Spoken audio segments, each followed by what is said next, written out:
அவங்க இறங்கி அடிச்சா நம்ம அண்ணன் ஏறி அடிச்சார். சண்டையில தோத்த உடனே சமாதான டிராமா போட்டாங்க. எங்களை மன்னிச்சிருங்க, சேர்த்துக்கங்கன்னு அழுதாங்க, ஆர்ப்பாட்டம் பண்ணாங்க, கெஞ்சினாங்க, கூத்தடிச்சாங்க. அது எல்லாமே நடிப்பது நம்ம அண்ணன் எடப்பாடியார் அவர்களுக்கு நல்லா தெரியும், எங்க எல்லாருக்கும் நல்லா தெரியும். ஆனா ஒட்டுமொத்த தமிழ்நாட்டு மக்களுக்கும் தெரியணும் இல்ல. இன்னைக்கு தமிழ்நாட்டு மக்களுக்கு புரிஞ்சிருச்சு இல்ல.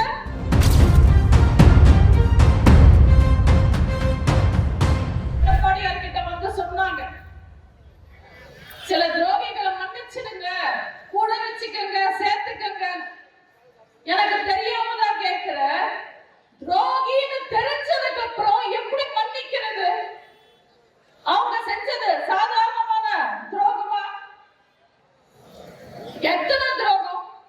அந்த துரோகிகள் திமுக கூட கை கோர்த்து நம்ம கோவில் மாதிரி நினைச்ச எம்ஜிஆர் மாளிகை, அதிமுக அலுவலகம், நம்ம புரட்சி தலைவியும் புரட்சி தலைவரும் வாழ்ந்த அந்த அலுவலகத்தை ரவுடிங்க கூட்டிட்டு வந்து கல்லால அடிச்சு, நம்ம அம்மாவுக்கு அந்த சேரை உடைச்சு, புரட்சி தலைவரோட ரூம் கதவை எட்டி எட்டி உதைச்சு, ஃபைல்ல எரிச்சு, ஃபைலை தூக்கிட்டு போயிட்டாங்க, சூறையாடிட்டாங்க.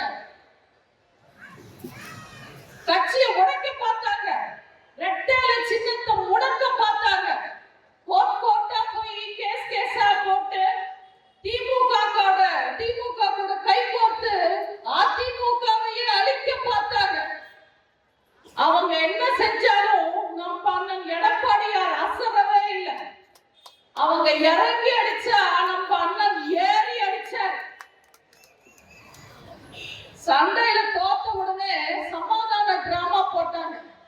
எங்களை மன்னிச்சிருங்க, சேர்த்துக்கங்கன்னு அழுதாங்க, ஆர்ப்பாட்டம் பண்ணாங்க, கெஞ்சினாங்க, கூத்தடிச்சாங்க. அது எல்லாமே நடிப்பது நம்ம அண்ணன் எடப்பாடியார் அவர்களுக்கு நல்லா தெரியும், எங்க எல்லாருக்கும் நல்லா தெரியும். ஆனா ஒட்டுமொத்த தமிழ்நாட்டு மக்களுக்கும் தெரியணும் இல்ல. அதனாலதான் நம்ம அண்ணன் பொறுமையா காத்திருந்தார். இன்னைக்கு தமிழ்நாட்டு மக்களுக்கு புரிஞ்சிருச்சு இல்ல. இந்த ஓபிஎஸ், வைத்தியலிங்கம், மனோஜ் பாண்டியன் இவங்க எல்லாரும் திமுக கைக்கூலிங்க இப்ப அங்கதான் போய் சேர்ந்திருக்காங்க. அவங்க நிறம் இல்ல, உண்மையான நிறம் என்னன்னு தமிழ்நாட்டு மக்களுக்கு புரிஞ்சிருச்சு இல்ல. இவங்களை ஒருவேளை மன்னிச்சு நம்ம கூட வச்சிருந்தா அவங்க அதிமுக கரவேட்டி கட்டிக்கிட்டு திமுகவுக்கு வேலை பார்த்திருப்பாங்க. எவ்வளவு பெரிய ஆபத்துல இருந்து நம்மளையும் இயக்கத்தையும் காப்பாத்தினார் நம்ம அண்ணன் எடப்பாடியார்.